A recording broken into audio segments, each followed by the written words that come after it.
Seenaa ilma Oromoo kana nama meeqan keessantu beeka laataam? Nama foon namaa nyaatee lubbuusaa oolfateem. Lubbuu Waaqayyo hin duutu jedhee eenyumtuu ajjeesuu hin danda'uum. Miidiyaaleen garaagaraa CNN, BBC, Aljeeriyaa, Sky News fi miidiyaaleen gurguddaan addunyaarra jiran wal harkaa fuudhanii seenaa ilma Oromoo kanaa gabaasaa jiruum. Amanuuf namatti ulfaataa, abjuus namatti fakkaataam. Dhugaas hin se'amuum. Namoonni baay'eenis seenaan kun dhugaa miti, kun fiilmiidha jechaa jiruum. Maal kana qofaareem? Addunyaarraa namoonni hedduunis seenaan namicha kanaa fiilmiitti jijjiiramee addunyaaf dhiyaachuu qaba kan jedhanis hedduudhaam.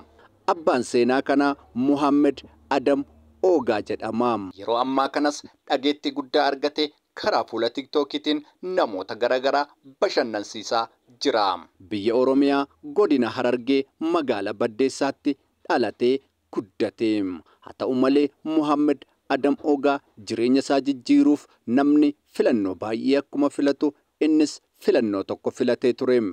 Filannoon isaas gara biyya bakkeetti godaanuudhaam. Muhammed Adam Ogaa yeroo Itoophiyaa fi Eertiraan wal-lolaa turan keessa innis gara Itoophiyaa ta'uutiin Eertiraa lolaa tureera. Sana keessattis tooftaawwan garaagaraa fudhatee ni qabaam. Egaa seenaan Muhammed Adam Ogaa kana qofa mitiim. Kana boodas gara loltoota waraana bilisummaa Oromoo yookaan ABO'ttis makamee Eertiraa keessatti leenjii garaagaraa fudhateeraam.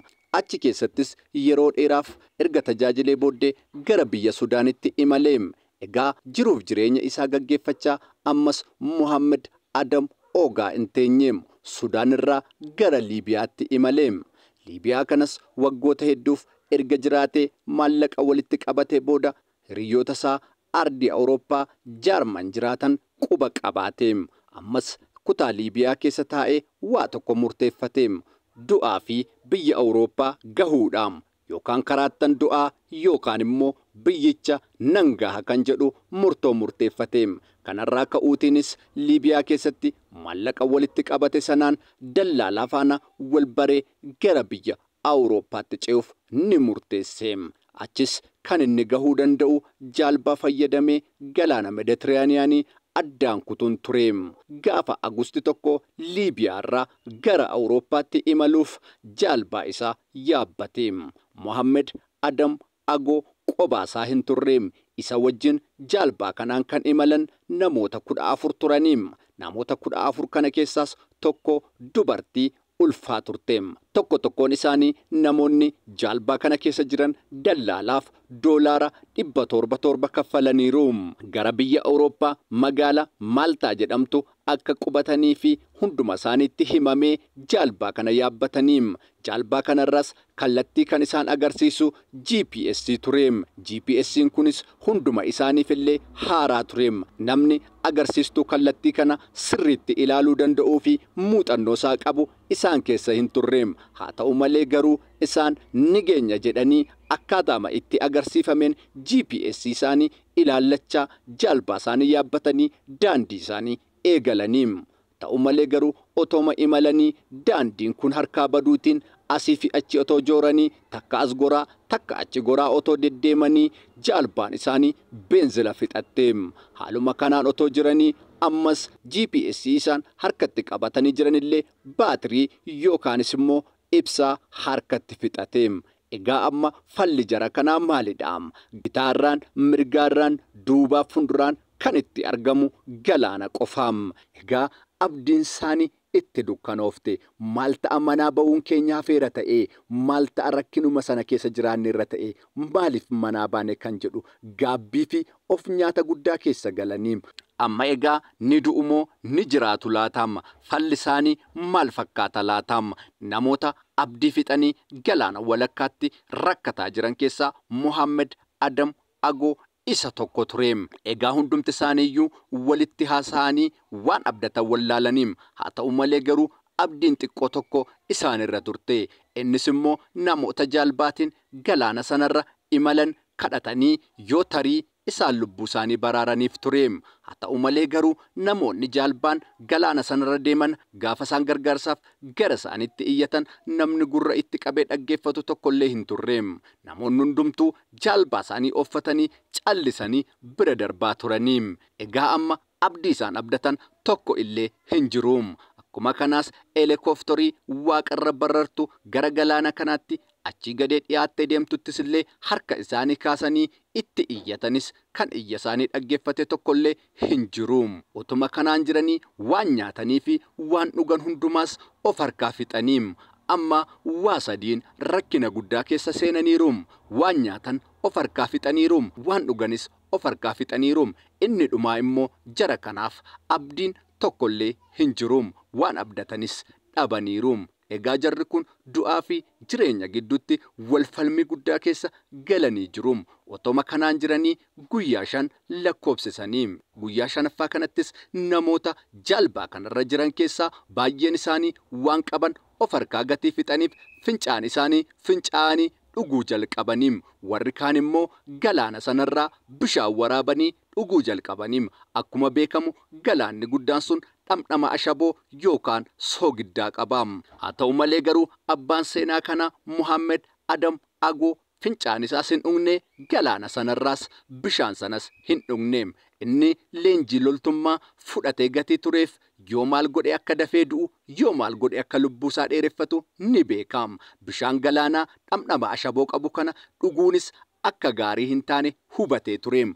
Utuma kanaan jiranii gaafa guyyaa 5ffaa warri bishaan sana waraabanii dhuganii fi warri fincaan isaanii dhugaa turan guyyaa 5ffaatti du'uu jalqabaniim. Ammas warri lubbuun hafan abdii kutannaa fi rakkinaa fi du'aa fi jireenya faana wal falmuu ittuma fufaniim. Guyyoonnis lakkaa'amuu jalqabeem. Guyyaama guyyaadhaan namoota sana keessa du'aa dhufaniim. Egaa hundumti isaaniyyuu namoonni jaalbaa kana keessa jiran tokko tokkoon dhumaa adeemaniim. Nama 3 qofatu jaalbaa kanarratti hafeef. Innis Muhammed Adam Agoo fi namoota Sumaalee ta'an 2 turaniim. Jireenya isaanii jijjiiruuf haadha koof nan dabarsaa, abbaa koof nan dabarsaa jedhanii of jijjiiruuf bahanii biyyoo ta'aniim. Qurxummii biyya ormaatiin nyaatamaniim. Seenaa baay'ee nama gaddisiisudha. Egaa jarri kun 3 isaanii amma falan qabaniim. Fala tokkollee of biraa dhabanii jiruum. Muhammed Adam Agoo jara isa faana hafan kana lamaan akkas jedhee mari'ate. Egaa nuni kana booddee du'a qofa eeggataa jirraam. Waan nuti abdannu tokko illee hin jiru. Garuu lubbuu keenya waan Waaqayyo godhu gatii hin beekneef hamma dhumaatti ni eeggannaa, waan jiruun ni falmannaa, gochaa Waaqayyo hin beeknu jedhee mala ta'e isaanitti hime. Innis immoo namoota isaan biraa du'an kana foon isaanii nyaachuu tureem.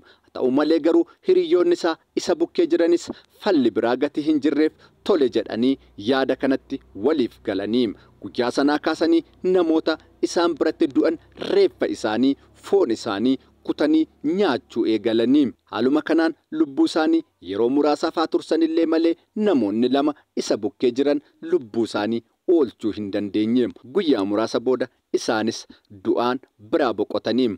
Amma Muhammed Adam Agoo qobaa isaa ta'ee jira. Fala biraas hin qabu. Abdii inni qabu yoo jiraate tokkicha Rabbi qofa. Kanaan alatti garuu du'a eeggataa jiraam. Saayitiin koo amma amma geessi, amma hafuurri kiyya na keessaa baha jedhee eeggataa jira tureem. Egaa lubbuun Waaqayyo hin du'in jedhe tasuma illee hin duutum. Otuma inni haala kanaan jiru hiriyoonni isaa ganama biraa du'anii sa'a muraasa booda helikoophitariin tokko barartee dhufteem. Helikoophitariin kunis achi gadee gaafa ilaaltu lubbuu galaana walakkaatti rakkina guddaa keessa jiruu fi qobaa isaa jaalbaarraa sosocho'u argiteem. Amma abdiin naa dhumte iddoo jedhutti waan abdiin dhufee fi natti fakkaatam. Natti dukkanaa'e biiftuun koo dhihaa jirti iddoonni jedhetti waan biiftuun ganamaa irratti bahaa jirtu fakkaatam. Iddoo inni amman du'a amma hafuurri koo na keessaa baati jedhetti waan Rabbi biraa itti fufii jiraadhu jedhee eeyyamamee fi natti fakkaatam. Helikoophitariin kunis jaalbaa kanarra rakkinni akka jiru hubachuun yerooma sanaa funyoo achi gadee itti darbatteem. Muhammed Adam Agoo fuulli isaa isa ifee amma abdiin jiraachuus itti galuu eegaleem. Dhugaa hin seenee amanuu ni dadhabeem. Funyoo sana yeroo sana qabatee helikooftariin kunis fuutee biyyanni abdatee GPS qabatee ba'e Maaltaa hospitaala isa buusteem. Dooktaroonni hedduunis in fayya jedhanii hin yaanneem. Sababni isaa dhangala'aan qaama isaa keessa jiru dhiiga dabalatee wantoonni hundumtillee takkallee keessa hin jiran tureem. Wanti Muhammed Adam Agoo keessa jiru hafuura isaa qofa tureem. Kanaafiyyuu dooktaroonni dhangala'aa tokkollee gaafa keessaa dhaban kun hin jiraatu, hin du'aa, dhumeeraa fi amma du'aa jedhanii eegaa turaniim. Lubbuu Waaqayyo hin duutu jedhe ammas hin duuneem. Haaluma kanaan Muhammed Adam Agoo yaalii gahaa argatee lubbuun oolee fayyummaa isaatti deebi'ee hospitaala sana keessaa ni baheem. Egaa amma waan dhugaa hin fakkaatuum. Eenyutu amanaa? Eenyutus kana fudhataa? Egaa Muhammed Adam Agoo haala kana keessaa fi qormaata hamaa kana keessa darbee lubbuu isaa oolfachuuf foon namaa nyaate har'a biyya Faransaay jireenya bareedaa jiraataa jiraam. Dargaggootaa fi namoota godaansa filataniifillee akka isaan hin godaanne seenaa koo kanarraa akka baratanii fi akka isaan imala akkasii hin filanne dhaamsa isaa dhaammatee jiraam. Egaa namoonni baay'een keenya har'a karaa fuula miidiyaa nama kanaan bashannanaa jirraam.